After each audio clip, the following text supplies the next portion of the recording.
मुंशी प्रेमचंद की लिखी कहानी आधार। सारे गांव में मथुरा का सा गठीला जवान न था। कोई 20 बरस की उम्र थी।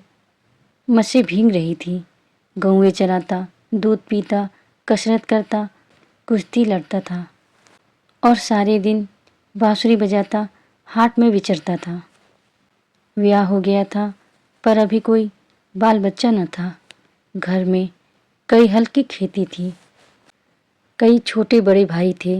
वे सब मिलजुल कर खेती बाड़ी करते थे। मथुरा पर सारे गांव को गर्व था।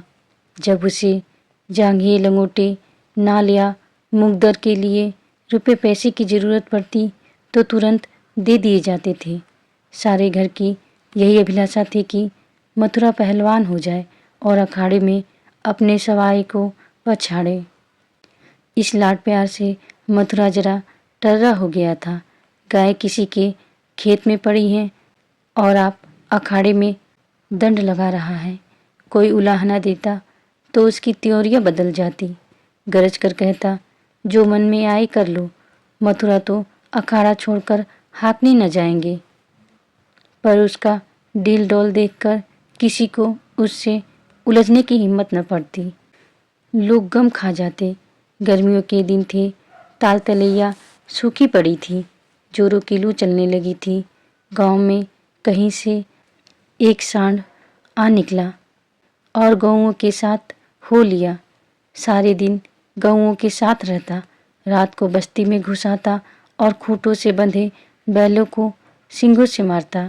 कभी किसी की गीली दीवार को सींगों से खोद डालता। घर का कूड़ा सींगों से उड़ाता। कई किसानों ने साग भाजी लगा रखी थी। सारे दिन सींचते सींचते मरते थे। यह सांड रात को उन हरे भरे खेतों में पहुंच जाता और खेत का खेत तबाह कर देता। लोग उसे डंडों से मारते, गांव के बाहर भगा आते, लेकिन जरा देर में गायों में पहुंच जाता। किसी की अकल काम न करती थी कि इस संकट को कैसे टाला जाए। मथुरा का घर गांव के बीच में था, इसलिए उसके खेतों को सांड से कोई हानि न पहुंचती थी। गांव में उपद्रव मचा हुआ था और मथुरा को जरा भी चिंता न थी। आखिर जब धैर्य का अंतिम बंधन टूट गया तो एक दिन लोगों ने जाकर मथुरा को घेरा और बोले, भाई कहो तो गांव में रहें, कहो तो निकल जाए। जब खेती ही न बचेगी तो रहकर क्या करेंगे। तुम्हारी गायों के पीछे हमारा सत्यानाश हुआ जाता है और तुम अपने रंग में मस्त हो। अगर भगवान ने तुम्हें बल दिया है तो इससे दूसरों की रक्षा करनी चाहिए, यह नहीं कि सबको पीस कर पी जाओ। सांड तुम्हारी गायों के कारण आता है और उसे भगाना तुम्हारा काम है, लेकिन तुम कानों में तेल डाले बैठे हो, मानो तुमसे कुछ मतलब ही नहीं। मथुरा को उनकी दशा पर दया आई। बलवान मनुष्य प्रायः दयालु होता है। बोला, अच्छा जाओ, हम आज सांड को भगा देंगे। एक आदमी ने कहा, दूर तक भगाना, नहीं तो फिर लौट आएगा। मथुरा ने कंधे पर लाठी रखते हुए उत्तर दिया, अब लौटकर न आएगा। चिलचिलाती दोपहरी थी। मथुरा सांड को भगाए लिए जाता था। दोनों पसीने से तर थे। सांड बार बार गांव की ओर घूमने की चेष्टा करता, लेकिन मथुरा उसका इरादा ताड़कर दूर ही से उसकी राह छेक लेता। सांड क्रोध से उन्मत्त होकर कभी कभी पीछे मुड़कर मथुरा पर तोड़ करना चाहता, लेकिन उस समय मथुरा सामना बचाकर बगल से ताबड़तोड़ इतनी लाठियां जमाता कि सांड को फिर भागना पड़ता। कभी दोनों अरहर के खेतों में दौड़ते, कभी झाड़ियों में। अरहर की खूंटियों से मथुरा के पांव लहूलुहान हो रहे थे। झाड़ियों में धोती फट गई थी, पर उसे इस समय सांड का पीछा करने के सिवा और कोई धुन न थी। गांव पर गांव आते थे और निकल जाते थे। मथुरा ने निश्चय कर लिया कि इसे नदी पार भगाए बिना दम न लूँगा। उसका कंठ सूख गया था और आंखें लाल हो गई थी। रोम रोम से चिंगारियाँ सी निकल रही थी। दम उखड़ गया था, लेकिन वह एक क्षण के लिए भी दम न लेता था। 2 ढाई घंटों के बाद जाकर नदी आई। यही हार जीत का फैसला होने वाला था। यहीं से दोनों खिलाड़ियों को अपने अपने दांव-पेच के जौहर दिखाने थे। सांड सोचता था, अगर नदी में उतर गया तो यह मार ही डालेगा। एक बार जान लड़ाकर लौटने की कोशिश करनी चाहिए। मथुरा सोचता था, अगर वह लौट पड़ा तो इतनी मेहनत व्यर्थ हो जाएगी और गांव के लोग मेरी हंसी उड़ाएंगे। दोनों अपने अपने घात में थे।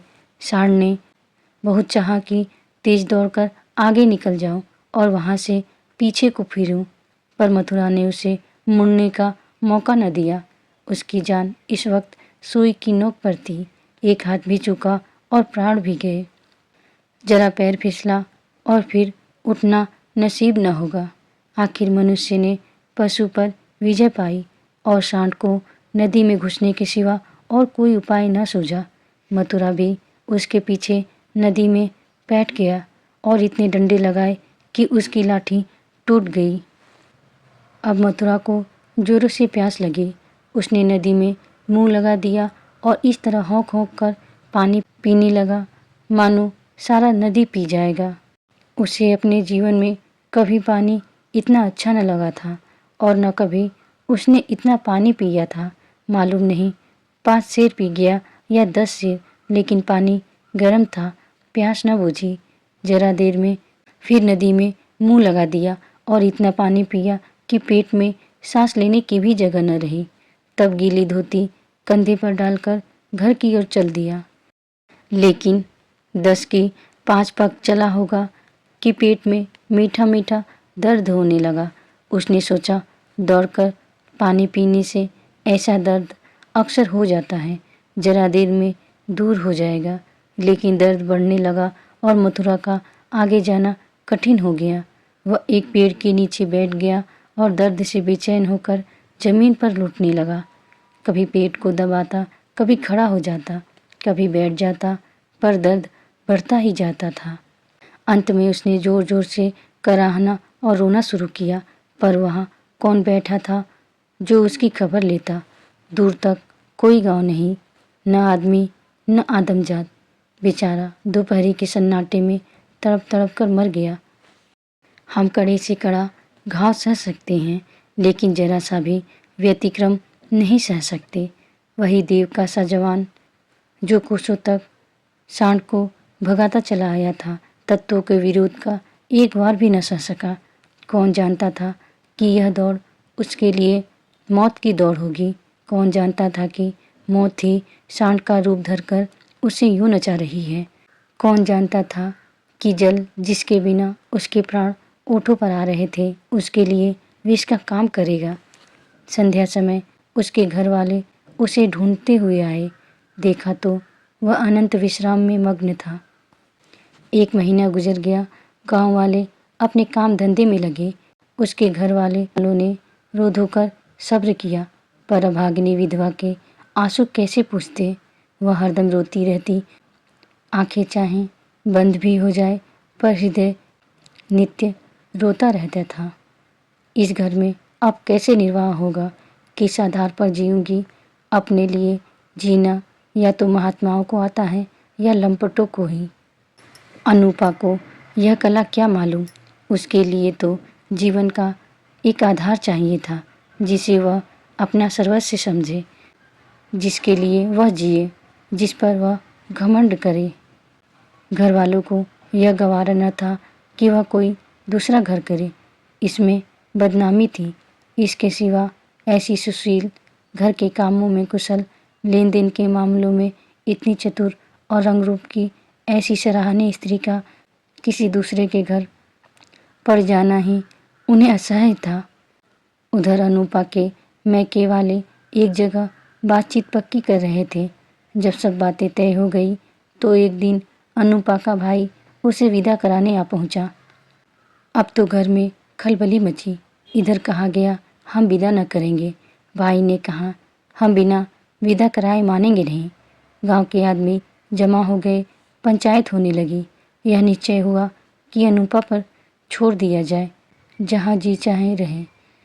यहाँ वालों को विश्वास था कि अनूपा इतनी जल्द दूसरा घर करने को राजी न होगी। 2-4 बार ऐसा कह भी चुकी थी, लेकिन उस वक्त जो पूछा गया तो वह जाने को तैयार थी। आखिर उसकी विदाई का सामान होने लगा। डोली आ गई। गांव भर की स्त्रियां उसे देखने आईं। अनूपा उठकर अपने सास के पैरों में गिर पड़ी और हाथ जोड़कर बोली, अम्मा, कहा सुना माफ़ करना। जी में तो था कि इसी घर में पड़ी रहूं, पर भगवान को मंजूर नहीं है। यह कहते कहते उसकी ज़बान बंद हो गई। सास करुणा से विह्वल हो उठी। बोली, बेटी, जहाँ जाओ वहाँ सुखी रहो। हमारे भाग्य ही फूट गए, नहीं तो क्यों तुम्हें इस घर से जाना पड़ता। भगवान का दिया और सब कुछ है, पर उन्होंने जो नहीं दिया उसमें अपना क्या बस। बस आज तुम्हारा देवर सयाना होता तो बिगड़ी बात बन जाती। तुम्हारे मन में बैठे तो इसी को अपना समझो। पालो पोसो, बड़ा हो जाएगा तो सगाई कर दूंगी।